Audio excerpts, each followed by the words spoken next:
Today, we're going to be discussing keeping employees happy. So building a happy IT team, growing, maintaining morale, making sure that everyone is satisfied and happy and content with their jobs and their positions. And kind of just wanted to jump on with a few IT leaders to discuss how they make sure that their teams are happy.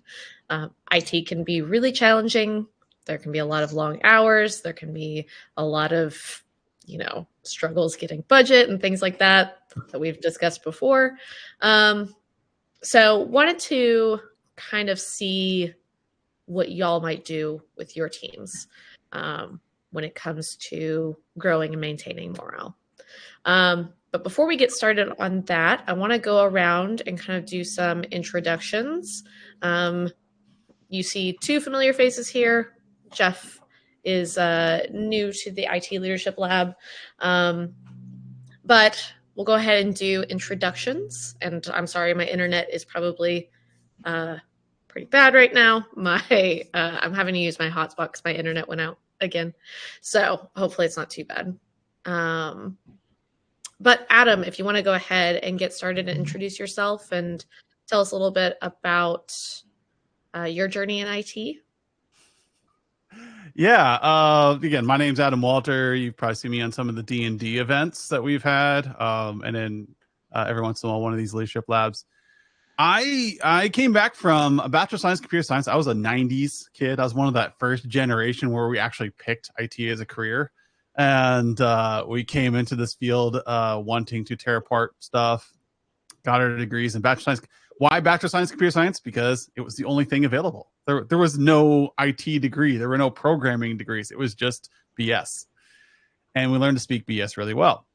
And so I worked for State Patrol as the only tech for the entire state of Nebraska. My claim to fame is when I started working in early 2000s, like 2002, I was the lowest paid tech in IT, and Nebraska was the 50th worst paid state in the nation. Oh, so man. I'm pretty sure I had the lowest IT salary at $25,000 a year in the entire United States. And I've climbed from there through different things. Like my first private sector job almost tripled my salary. Oh my gosh, that is wild. Yeah. And so I would love to see if anybody out there can beat my low salary. And I thought I was in the money, it was great.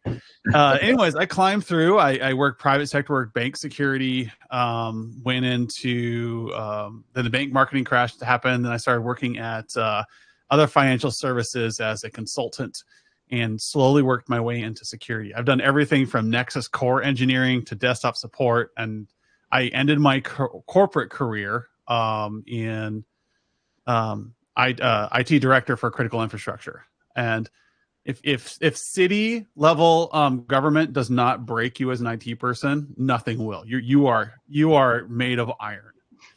And so I've seen every kind of culture, from the Seattle $2 million Christmas parties where they have performers coming from the ceilings to hi, it's Christmas. Enjoy the day off. See you tomorrow. Cultures. Okay. So I've seen pretty much it all. I've seen IT leadership from people who just got the job because they were around long enough. I've seen IT leadership from people who were the rare 80s child that came out of IT.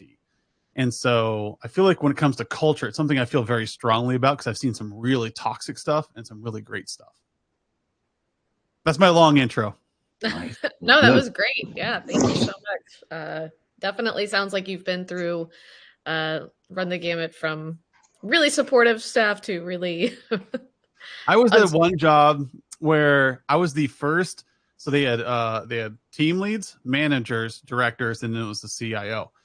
I was the first person in 40 years since IT had been around, or 30 years since IT had been around, that was in management and had an IT background, or even knew how to troubleshoot a PC. Wow, that's wild. The engineers were shocked. I was looking at a guy one day and I go, hey, what you working on there? And he's like, oh, just some PowerShell stuff. You know, I got my coffee cup in my hand. You know, I'm all manageried up. And he's like, oh, are you stuck? He's like, yeah, I'll get it eventually. I'm like, mind if I take a look? I looked over there, looked through his PowerShell script. I'm like, right there. What do you got? Looks like you got a typo. And he's like, the heck did you see that? He was just shocked that he could be part of a culture where his managers could actually help him. And he wasn't even in my division. That is a rare treat. That's awesome. Jeff, you want to go ahead and introduce yourself? Sure. So yeah, I'm Jeff Gretler. I'm the Global Director of IT Operations here at Spiceworks. I've been here like 13 and a half years, but I've been in IT for this month actually is my 26th anniversary in this crazy industry of ours. I'm like, Jeff the Spice Head too? Yeah, that's right. Yeah, so it's been a wild journey. Like Adam was saying, no matter what the industry is, you're just the IT person there, right? So I've worked on Wall Street. I've worked for a municipal utility district. I worked for hair care. I worked for a television station before I made it to Spiceworks. But yeah, actually, I was just thinking this was the 26th anniversary. I started in January of 1999 as a tape jockey. So basically, I just came off my former career. I don't know, Brittany, if you told my former career I came off of. I used to be a professional wrestler. So I actually had broken my arm really bad.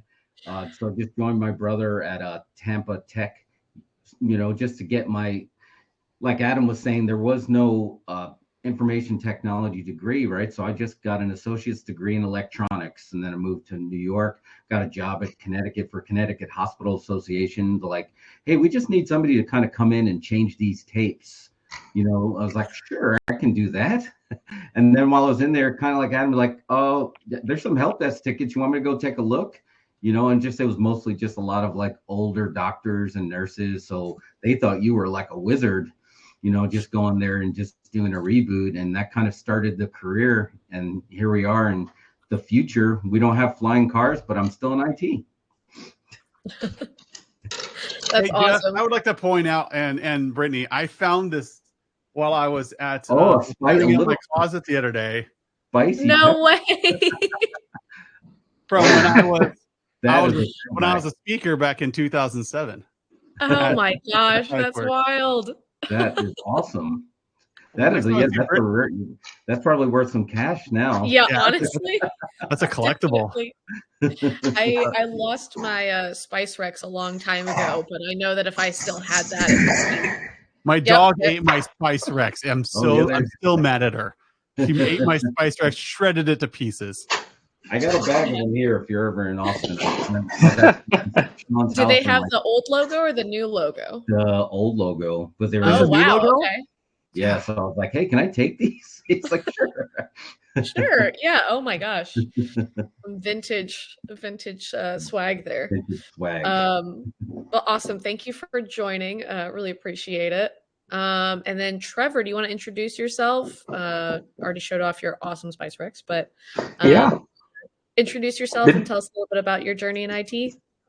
Yeah, it's funny. I didn't realize we had so many similar people in here, and it just occurred to me. I'm pretty sure I saw Jeff on stage as well at Spiceworks during one of the conventions that I've been to.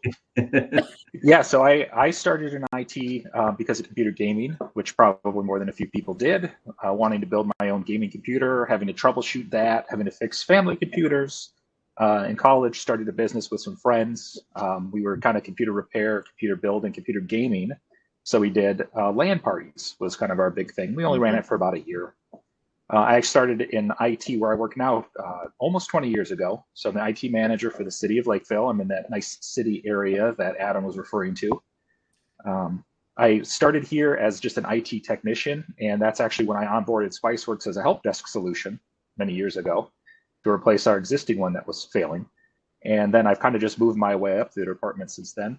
And yeah, it's been interesting working in just local government the entire time, because obviously the budget dollars are entirely dependent on people's taxes. It makes me feel just a little bit guilty when I waste any kind of money, waste that tax money, because I don't want to be the person. You get over that. I'm at 19 years. Let me know when I get over it, Oh, well, then maybe we need to do some therapy sessions. Yeah. It'll involve a little whiskey if you can do that. Well, that's awesome. I appreciate you being on again and being willing to jump on to one of these streams and chat a little bit about some more IT leadership topics. Before we start, Jonathan did want to know what your wrestling name was, Jeff. Oh, well, I mean, if you go to YouTube, it was actually my real name when I wrestled on Monday Night Raw. But back in if you were anywhere in Texas or Mexico or anything, it was Rico Suave. And sometimes they didn't get paid very well, when this wasn't no NXT day. So I would wrestle twice and I'd have a hockey mask and big overalls and I'd wrestle as Jason the 13th just to get 2 paydays.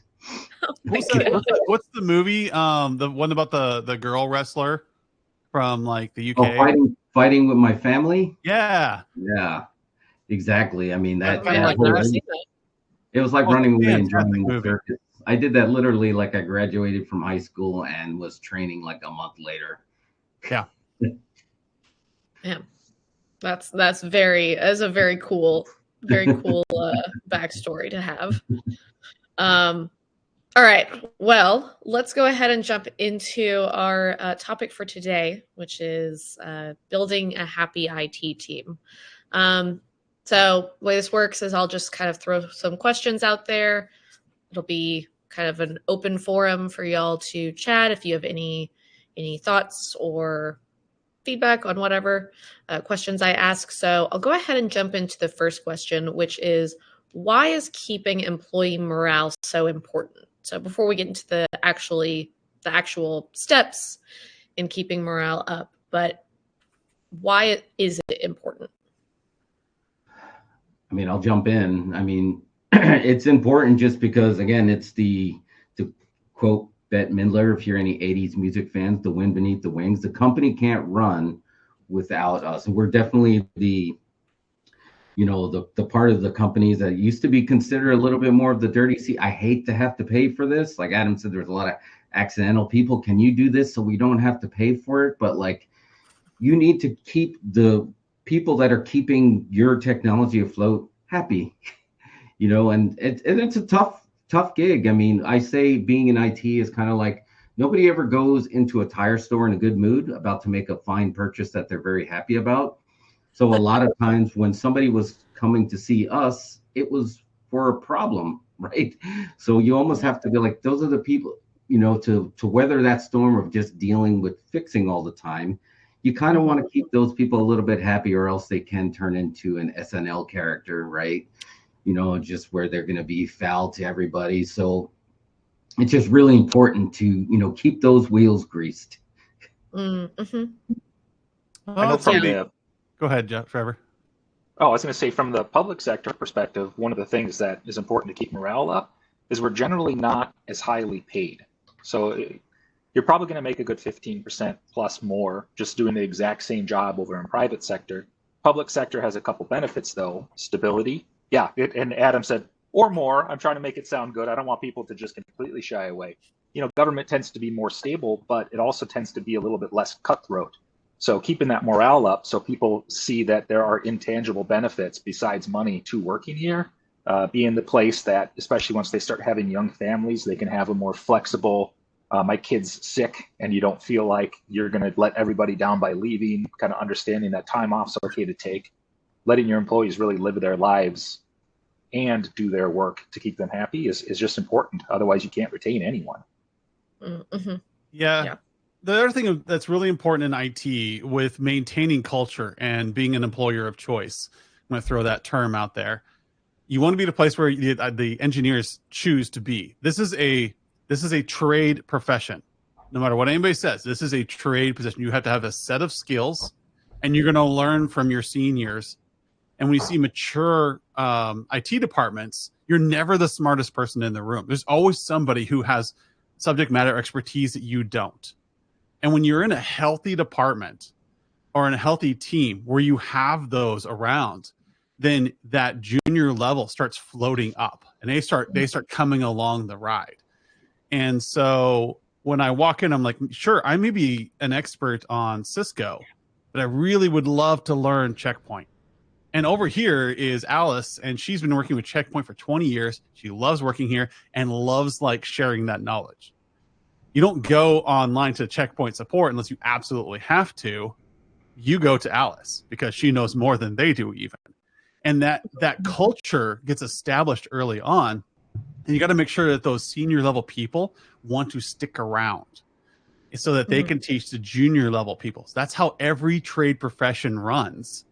And in IT, we're starting to learn that lesson. We're young. We're only 20 years in, people, little over 20 years in.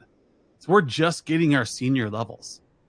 And when you create a culture where people are sticky, where they're choosing to stay despite the pay or despite the mold in the second floor bathroom, when they're choosing to stay there, they're choosing to teach the younger staff.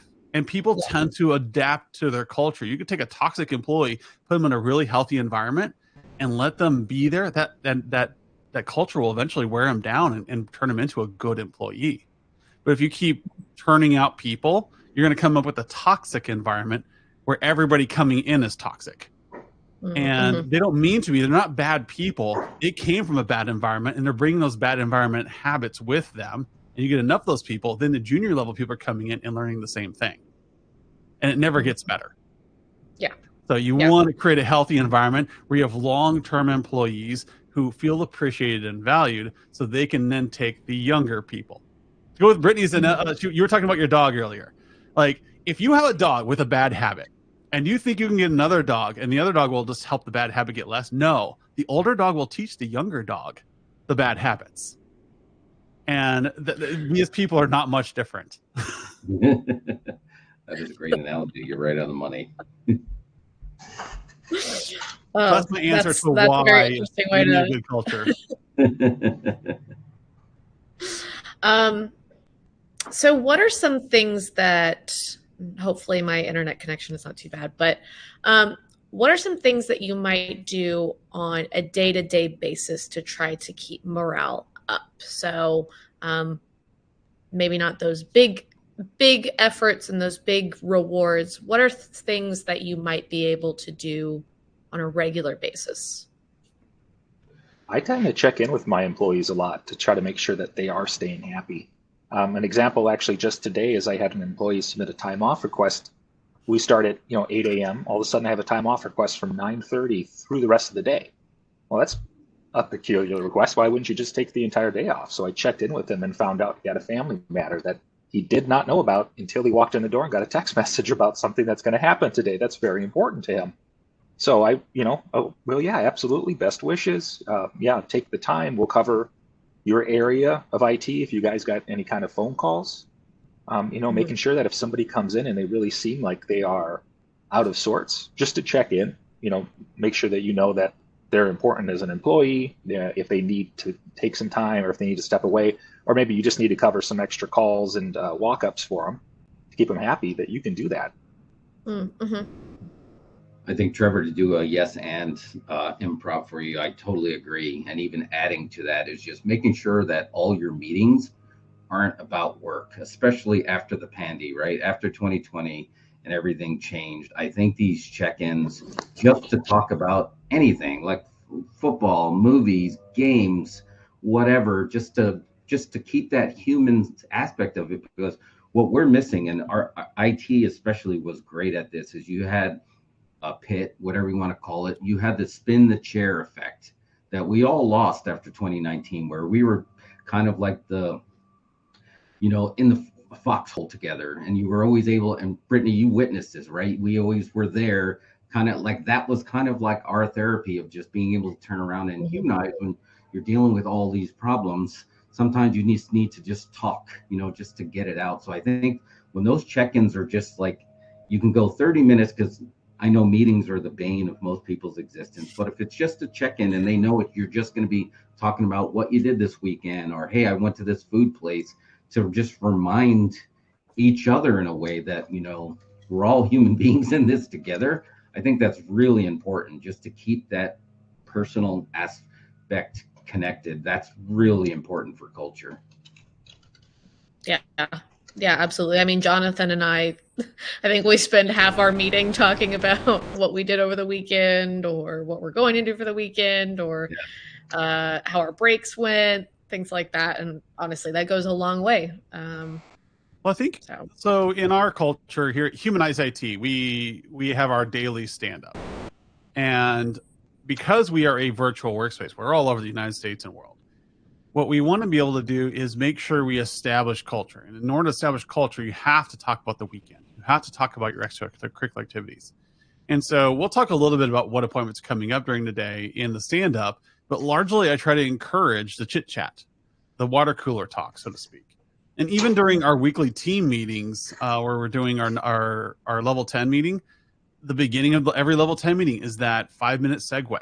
Everybody say something positive that happened to them over the last week. And so you keep that positive culture going so that you're kicking off these meetings with, oh, yeah, Brittany, got a new dog, or her dog finally stopped chewing on the bed. And that's their win for the week. And it kind of gets everybody to be relatable. And you start sticking around because you don't want to leave these people that you know really well. They become like a second family. And that's that culture you build. And I think that the government, for as much as people like, oh, it's the pay is not good and stuff like that. Government is pretty good at making little micro families in their organizations, these long-term employees. Like, I've been working next to Alice for 20 years, and they refer to it as I think one person when I was working at the state referred to it as the velvet lined rut, right? It's really comfortable. You like your people, you like where you are, it's a bit of a rut, but you're going to stay here. It's going to be consistent. And so, but you get to know like your fellow people there, where they came from, what they're doing on the weekends. Mike likes to go hunting. That, Susan goes out and has her knitting club or whatever it is. And you get to know everybody over time. And as an IT support person, I was always chit-chatting with every employee. And yes. I got to know like this person really cares about, you look at their desk, there's cats all over it, or this person, their desk, like there's their coffee collection or whatever is their personality becomes part of their desk environment. Mm-hmm. And just talking to them about that and relating to them and building that repertoire so that they're more understanding when you mess up or are unavailable, and you're more understanding when they're kind of short with you, and there's that family feel. And I think that those intangibles are really important in IT culture to making sure that when things are going bad, people are more understanding. When things are going good, people are understanding. So that's a great one. I forgot about those desk visits on how much you got to know each other. And then, when machines were booting up slower and that conversation of just talking about 2 or 3 minutes to wait for that computer to restart. Right. So you get to know somebody. We were definitely, IT had that effect where you can go to every department and have those chit chats that are gone. You can't bump into people anymore. Mike in the chat said, working from home affecting employee morale. I think for IT, a lot of people in IT, we lost that. And I think there's a reputation that we're not social. And I think that's the opposite, right? It's just like we're just choosy social. We have that.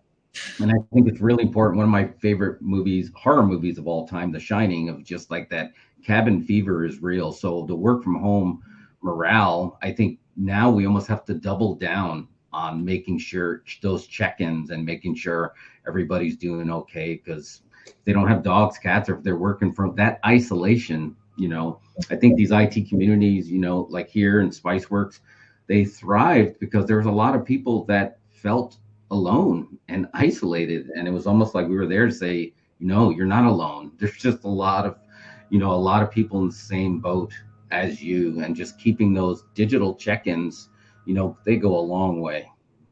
And I want to take that, and Mike Oglover has a question like along that vein. How do you think the work at home affects employee morale?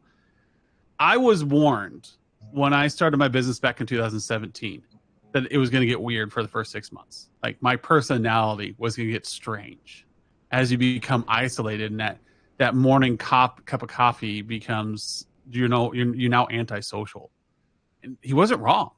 You start to miss that routine. And that's why I started doing the whole stand up every morning. It became a crucial part of our culture because everybody was working from home. And it is depressing. Like, I like the light controlled environment. So you have a nice background. I like my little corner back here, but then I don't see the sunlight and I miss it. And so I make sure that I have a routine where I go upstairs and I go find sun. Because in my old office, like I had an office, I was like, why am I in an office? Like, there's no one I'm working with. So I moved back home. And then it started becoming a little bit more depressing because I didn't have that community with me. So I had to invent an online community. And when I did that, I started smoothing out mentally. You know, depression stopped setting in so much. Anxiety started going away. But I had to be deliberate as a leader to do this for my employees as well as myself so that we felt a sense of community. And one of the tricks I have here is we give new employees a coffee machine, like an espresso machine. That's that when they come on, you can do this as a small business. And they come in and we all have our morning cup of coffee. And it's this nice coffee, that nice brewed coffee that people can have. And it's our morning routine. And that becomes part of stitching together this culture. We don't have a single coffee machine. We have several coffee machines. And the people that come to stand up, we all have our cup of coffee. You can see it there. And we'll talk about which beans we're using and stuff like that. And it kind of mimics that workplace environment, that watering hole. Yeah. And you got to create these virtual watering holes for when you have a disparate working force. I've got a whole lecture on that, on how to maintain a remote workforce culture. But I'll have to get that on the schedule because that would be great. As someone that also works remote all of the time, there are some instances where, you know, I do miss having my coworkers like right there. And Jeff knows we were a pretty loud bunch. Those kitchen chats were great. And yeah, I definitely miss that. So that's a very good topic that we could definitely spend a ton of time on. Oh, yeah. So Jonathan actually asked a great question. So how are you determining what happy looks like for your team members? I mean, obviously it's a moving target. So depending on the person, happy looks very different. One of the benefits, so I'll tell you on what Adam just said, I blew my work from home experience during COVID. I had a horrific time because we didn't do anything that he was talking about. But what we do when we're in the office is we have, as a 4-person department, once a week we actually do our lunches together. So we actually go out to lunch together or meet up and stuff like that. So you can find out exactly what some people have been talking about, the interests of everybody. Engage on if they do like cats, if they do care about growing beards, if they do care about hunting, fishing, or if it's all just technology related. And when you start to find out what people like and what people love, you start to get to know them. You can see the reactions in their face when they're talking about something that's exciting versus when they're talking about something that just drains them. Yeah. And you'll be able to recognize that when they're stuck at work too. They get a project or a new assignment that is kind of an exciting thing, like, oh, the person who gets to go look through and learn how to do a PowerShell script versus somebody who doesn't like to do PowerShell. You'll know that reaction in their face if you spend some time getting into them. Yeah, and I think as a manager, you almost have to be a little bit of a shapeshifter in the sense of just like, well, Trevor, you just went through all the topics that you might not have any experience with, but you have to find that something that, that finds that common denominator that you can chat about. Because like you said, you can't take your same strategy and use it for every single person because everybody is motivated differently. You have to find that currency of what gets people moving. And you do that by having organic conversations to hopefully find out about them. Otherwise, what works for one person may not work for another person. And then all of a sudden you don't know that your definition of happy now changed and is actually pissing somebody off. Yeah. Yeah. And I look at it as there's a great management tool you can think of when you say, is my employee happy? And so you can ask them or look at them and talk to them and fish out these two things. Are they valued? Are they appreciated?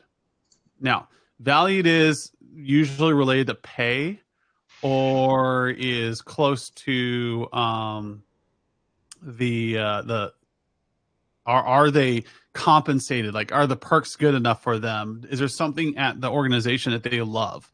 You know, maybe they like the benefits of the state plan. They like their, you know, they've got chronic health issues, or maybe they've gotten regular bonuses or regular pay upgrades over the past few years.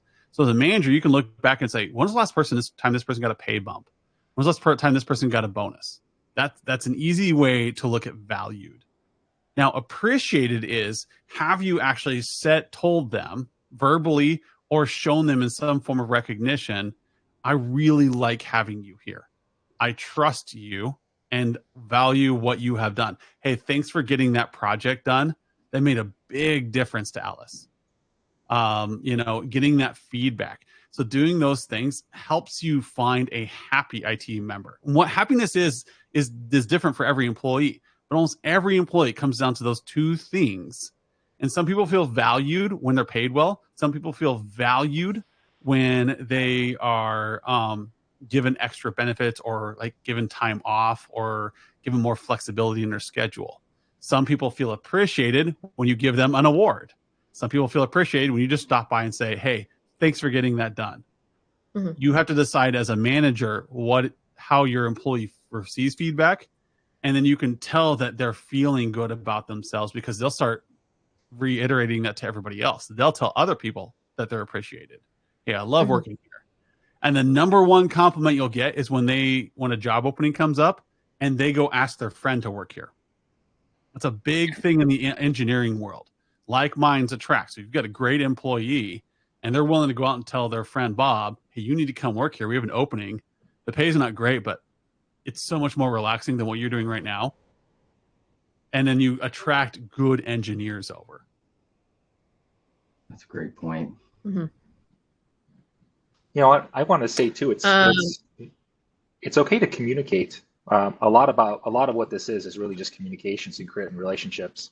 Hopefully I'm not going to talk over Brittany. I see her being flipping red on us, but it just never hurts to ask, because people do, and Adam gave some great examples. They receive feedback or they want it in different ways. Some people don't want to constantly be told, you know, thank you for that, thank you for this thing. And they're just like, this is part of my job. But they would appreciate an award or occasional recognition or some kind of additional feedback. And if you want to get to the point where you ask, that's okay.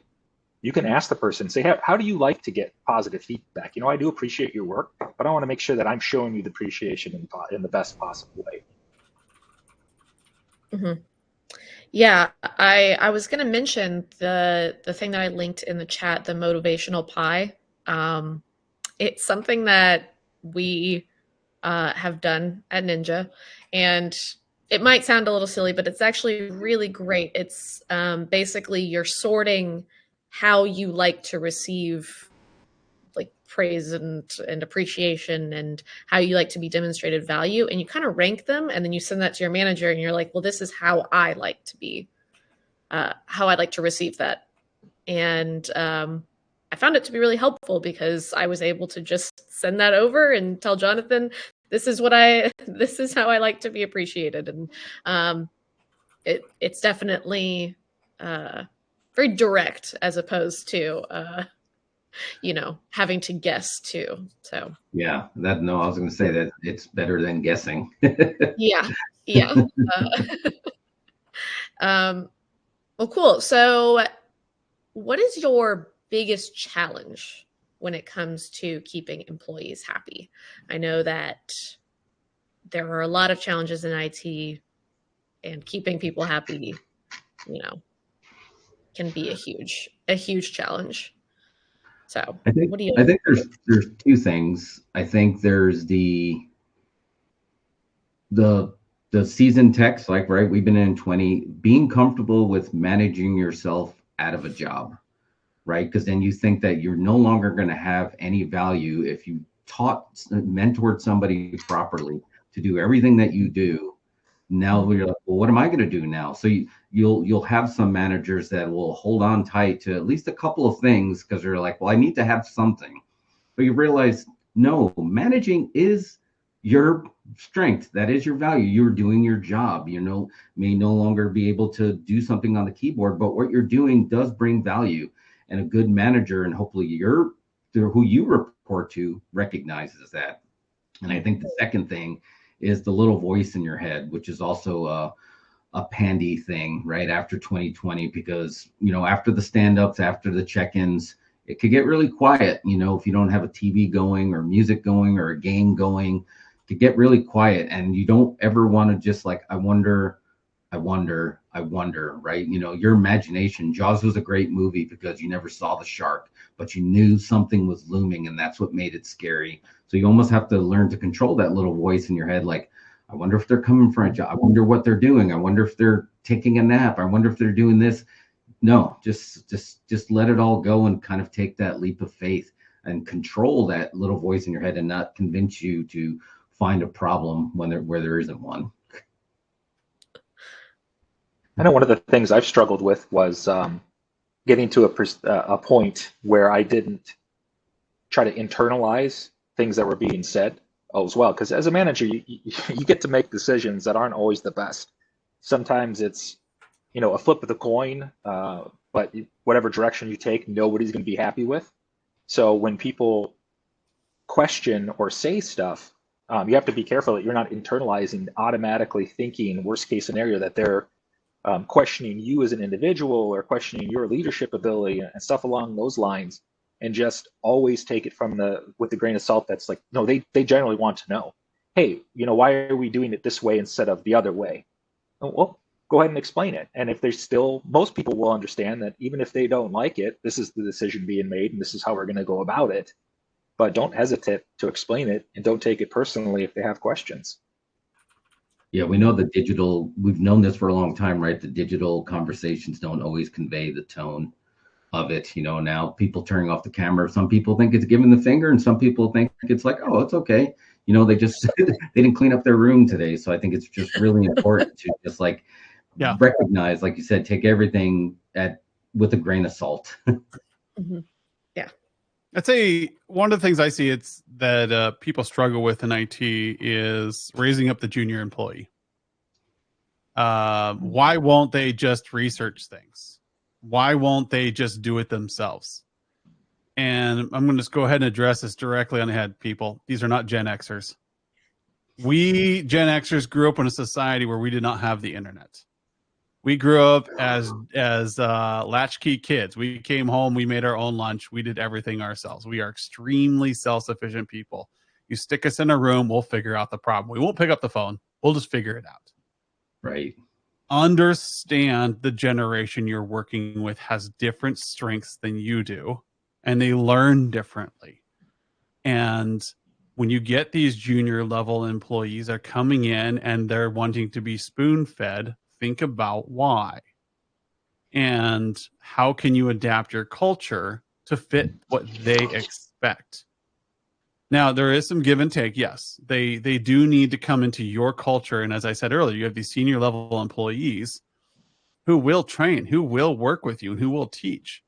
But every generation has different ways they learn. The boomers wanted to be apprenticed. They wanted to walk alongside somebody for a while before they flew on their own. They're more willing to pick up the phone and build a relationship. Gen Xers are more of like, just tell me what the problem is. I'll go figure it out. And you have your millennials, which are more relational, but they'll go on to Google and they'll look for the answer. But if they don't find it right away, they tend to struggle. They're like, I didn't find it. And so they'll stop at a hurdle or like that. Like, no, just dig a little deeper. And in every generation has their struggle. So don't think like, oh, well, this new generation, they just don't know how to work. Every older generation says that about every younger generation. Okay? You're just getting old. I'm sorry. As a Gen Xer, I get it. I'm getting old. And there's a reason why we picked unicorns as our company logo. We help MSPs have conversations with their clients. We build a better account management process. And it's like pulling teeth. And the reason why we picked unicorns was the person who figured everything out on their own, that 90s IT person, is a unicorn today. They are extremely rare. You're not going to hire them again because everybody has their specialty. Everybody has some different ways of doing things. And so this rare employee that's completely self-sufficient, completely self-taught, you're not going to be able to find them very well. But you're going to get some great employees who are very teachable if you figure out how this new generation learns, specifically this person in front of you, how they consume educational material. And yes, they're going to want to be spoon-fed a little bit more because that's the world they grew up in, where everything was at their fingertips instantly. So find out that and work with the employee. Stop saying, well, they just don't want to learn. No, you just don't want to teach their style.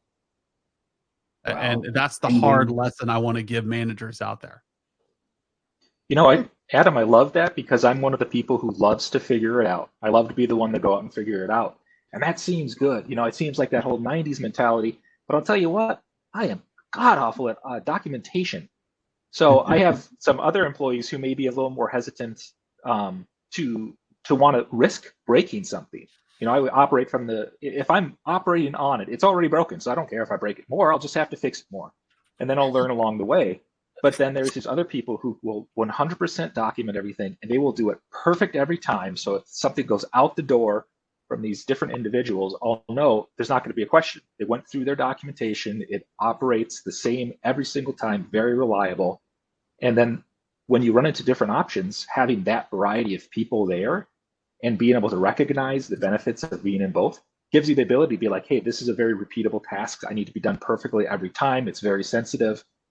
Maybe I'm going to have this person handle it instead of myself. That way, if something does change, I need documentation updated so other people can follow along. Somebody with stronger documentation skills can do it. But we have some random thing that comes up. Well, maybe it's my chance to dig in again, even as a manager. Yeah. As a manager, you get the burden of it's not them, it's you. I'm sorry. This is the burden of leadership. It's the same thing as a parent. There's only one person in this world you can control. You can control yourself. And if your team is failing, if people just aren't doing what the expectations are, it's your problem. And you need to change yourself to figure out how to adapt to this. I think this is the biggest problem I see with managers in IT departments is they learned under almost a non-existent staff. If you're a manager today, you probably did not have a great set of mentors in your IT department because everybody's just trying to figure stuff out. Right. And so you have to think, this is my team.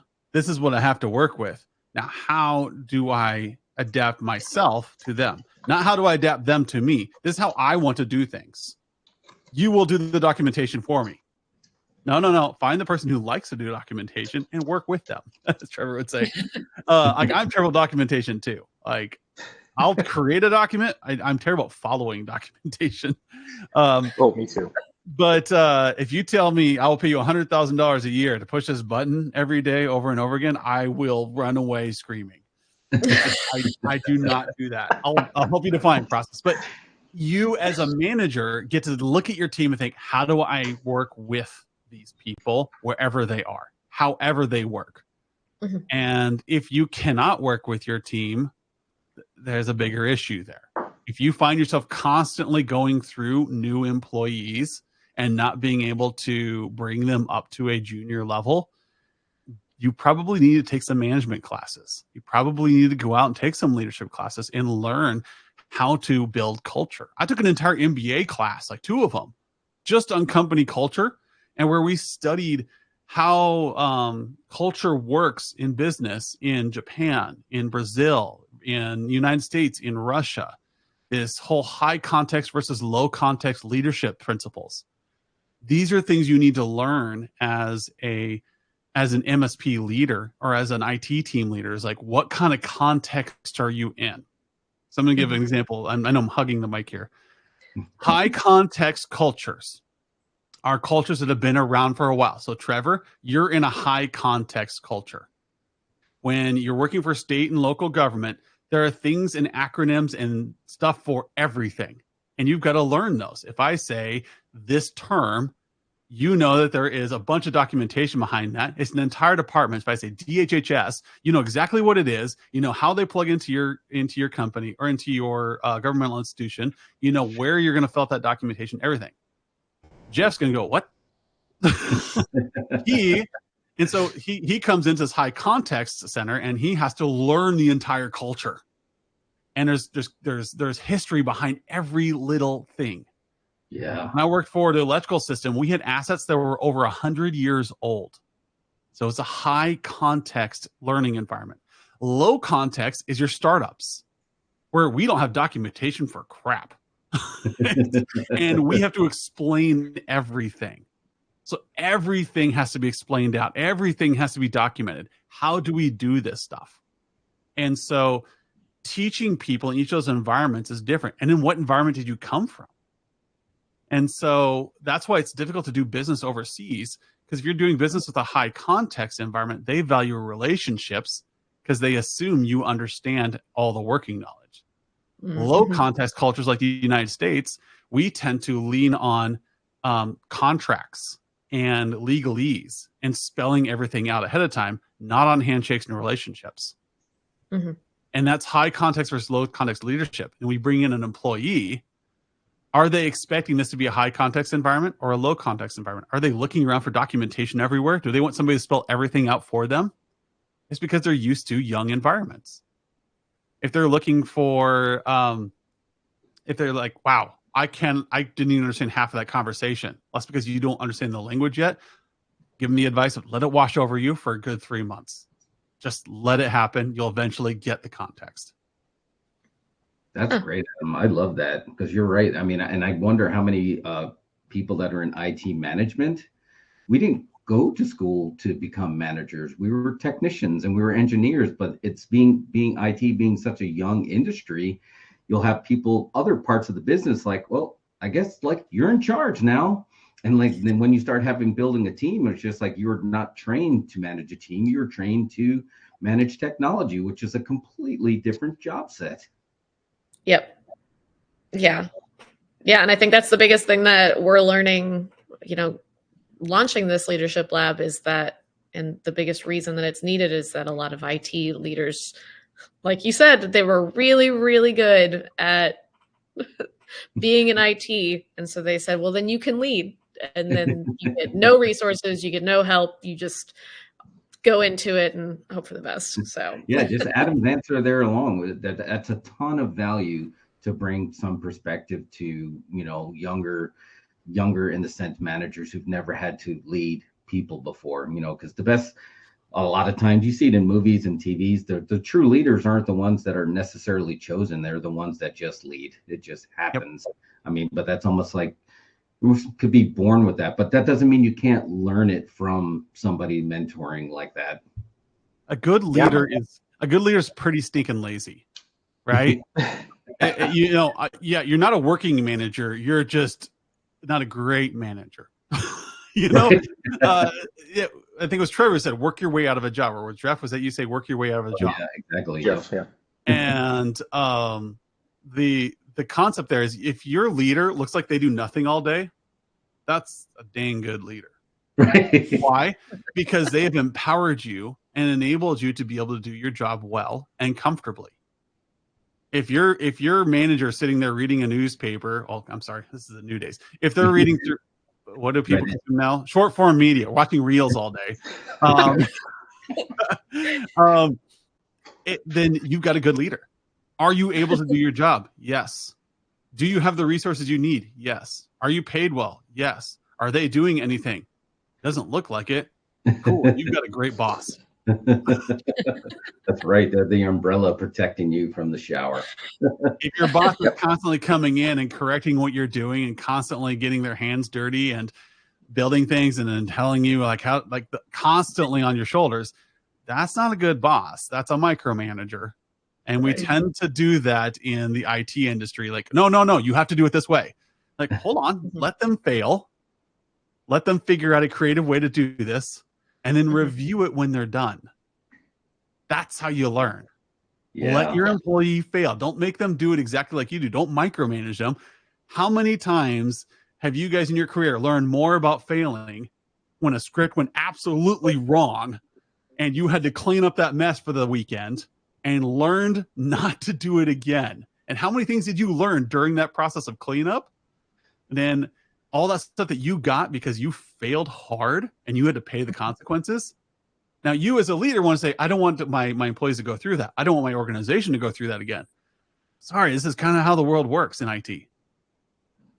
Yeah. You're going to break something. And, as a manager, you're going to be like, okay, if you need something, let me know. Do you have this in hand? Now, if it's going to cause disruptions of business, you might want to step in. You're going to do your usual calls as a manager, but you got to let them fail. And sometimes I would look at an employee knowing that they did not know how to build an HA cluster. I say, look, if you need any help, reach out to me. Oh, no, I got it. Okay. Okay, you're going to get that done on Saturday, right? Yes. Saturday comes and goes. Hey, the HA cluster get built? No, and then excuses happen. Then you start worrying about, like, do you have the right person in the right seat? Because they're not asking questions and they're not solving the problem. But I want, fail. Let the HA cluster fail. Okay, you've done this 3 weekends in a row. You haven't been able to get it. Do you want my help? And you got to create an environment where they can tell you they failed and say, hey, I'm in over my head here. I thought I could handle an HA cluster on a FortiGate. I can't. Will you help me? And if you create an environment where they're going to get in trouble by admitting failure, you're a bad leader. If you want them to be happy, they've got to be in a situation where they know that, holy crap, I just wiped out the entire config to our mid-tier cluster in this environment. It is Saturday afternoon, and I know Adam's out with family, but he's my only savior. I'm going to call and say, Adam, I screwed up. I blanked out the cluster. I cannot find the backups. How do I get this going? All right, I'll be in a minute. Yeah. Don't yell Adam, at him. I actually, my first boss was like you're describing. He assigned me a task, and I went and I was learning how to do it, and I clicked a wizard that shut our entire phone system down during business hours. And he simply came in and said, what did you do? And I'm like, I didn't do anything. I just followed the directions. He's like, you did something. Just show me all of what you went through. And then he followed up with, oh, yeah, during the classes, we were told never run the wizards. So this is why. But then I learned so much about how the phone system works by having to go through and repair everything quickly. He didn't chastise me for it, beyond just razzing me basically to this day, telling me not to run wizards, and he's retired. It was just created a very safe place to learn, and that morale speaking helped a lot for me, and being willing to learn and try new things too. And be relatable on, hey, tell that story about scripting to your new employees. Yeah, we all do it. You are not perfect. One time I shut down this entire environment. Yes. This is why we have this change freeze over here on Friday afternoon. Reason for no change Friday. Now, no way any of you can screw up more than I have, because company culture was changed because of my one bad move. Yeah. I mean, that's great. It definitely makes you feel like not infallible, right? And your employees need to see you as fallible so that they believe that they can be. We call it the stoic IT CIO. It used to be a CISO and a CIO. This has probably been 10 years ago. The number one trait was stoicism. And I heavily disagree with that, because if you have a stoic CIO, yes, you want them to be level-headed. But if you have the stoic CIO, she's going to be seen as somebody who does not fail. And I want to be that someday. So I'm not going to let anybody see me fail. But if you see a CIO up there going, oh, yeah, I remember when I screwed over the spanning tree. I remember when I plugged a Cat5 back into the switch stack. Oh, yeah. You talk these stories over lunch, over beer, or at your stand-ups, and you tell these funny failure stories. And then all of a sudden, these junior people come and go, okay, I can fail, just as long as I don't fail as big as she did. And she's the boss. Yeah. Well, we only have a few minutes left, and I wanted to cap it off with a question that Jonathan asked. And he was wondering if anyone had any fun or creative things that your team does to help with culture or morale. So his example was the CEO at a former company. There were 5 company values at the end of every quarter. He'd encourage folks to nominate team members who did something that exemplified one of the values. Then he'd read out the nominations and then give out a gift card to the nominee. So that's just one example, but do you guys have any other examples of creative things to boost morale? I mean, I still lean heavily on that personal connection, right? So just those offsite meetups are still pretty critical. I know it's not as creative as like, being able to play a shared game online or something, but there's something about even if you just like go to the movies together, expense it, just on there, or just go to, a restaurant just to break bread together too. I think those are still critical parts of the job. Mm-hmm. Yeah. We do headlines. So we're a attraction shop. And during our weekly team meetings, you have headlines. So when somebody does something cool, you can put a headline in saying, "Hey, so Humanized IT, right? We're account management software, right? And when we have like a big win, like put it on as a headline, or an employee does something really cool, like they land a bunch of new contracts. We put it in there as a headline so that when you have a win, it is celebrated, even if it's a little one. Hey, I finally got that documentation created. Oh, we've been waiting for that for 6 months. Headline, it's a little thing, or I finally turned on this feature, or we finally did this thing. And you put it on as a headline. It can be something small, but just that recognition in a team meeting, that 2 seconds of just celebrating that win that an employee had, that's where you help them feel appreciated. That's a big part of a happy IT team, is feeling appreciated, because most of the time you're patting yourself on your own back. And so that when you get somebody else to pat you on the back, it is way, way more appreciated. Right. I like that a lot. Yeah, some of that will depend on, obviously, if you're an entirely remote group. Adam's talking about starting businesses. He's been in a million different places. Mine, we're all local. We can't work from home that often, once a week. So we're able to take advantage of the lunch I talked about. I know some other departments in our area have done the escape rooms and things like that for fun, just to kind of do the community building. But then if I were in an entire remote work environment, obviously that kind of thing wouldn't be possible. So you have to go through the extra effort of trying to find some online platforms and things and entertainment opportunities to take advantage of. And even this little meeting before this, in the backstage, all 4 of us were meeting up, kind of discuss what's going on, and having that meetup time so that we can talk about things that are completely not related to this creates a special opportunity. First thing Jeff said to me was talking about liking my beard. We got a rundown on the destruction of beds from Brittany's dogs. Jeff, I know now, is sitting secondary in the lesser chair to his cat. Those types of just fun things. It's like really just brightens your day, makes you laugh. And it didn't actually require a whole lot except just a few minutes of our time to get to know each other. Yeah. Mm-hmm. Yeah. That's awesome. Daily routines, right? It doesn't have to be a big event, but like you stitch them together. Like both have the escapes, like where you go out and you get off site together, but also the daily recognitions, or the recognitions on a as part of your culture. Hey, good job. I knew one guy, one of my friends, when he got his first job, the manager would walk around and say, "Hey, Tom, you're doing a great job," and you throw a $50 bill down on the table. Would just drop by random developers and engineers and throw $50 down. Like, have fun. Like, you've been doing a great job.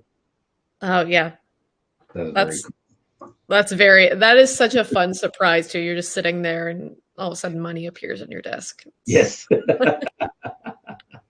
I like these you're doing smaller organizations. Right. Yeah. And Spicer's you have to have a cost center for that. Right. Well, awesome. We are at time. Any last closing thoughts? Anything that I might have missed or you wanted to mention before we head out? From a manager perspective, I meant to say it earlier. Even the people in here, we're not perfect either. We make the same mistakes. We have our own burdens. So if you do fail, also don't be afraid to, apologize. I was short with you. Just be honest with your people, and that'll go a long way in itself. Mm-hmm. Yeah, Yeah, absolutely. and everything we say has an asterisk, because I think you said earlier, Jerry, it's a moving target. So you can say something and actual results may vary. So be willing to fail and learn again. Batman's dad told him, why do we fall? So we learn to get back up. Yeah. Wow. Yeah. That is an awesome note to end that on. I love that. Well, thank y'all so much for your time today. I really appreciate it. We'll be back in a couple of weeks. We're actually going to have another Spice head, somebody from the Spiceworks community, on to talk about managing IT as a solo IT Nice. IT manager. All So right. doing everything on his own. So should be a really good session. So we'll see you in a couple of weeks for that one. But in the meantime, take care and have a good one. Take care, everybody. Thank you. Thanks, Gary. See Bye. you.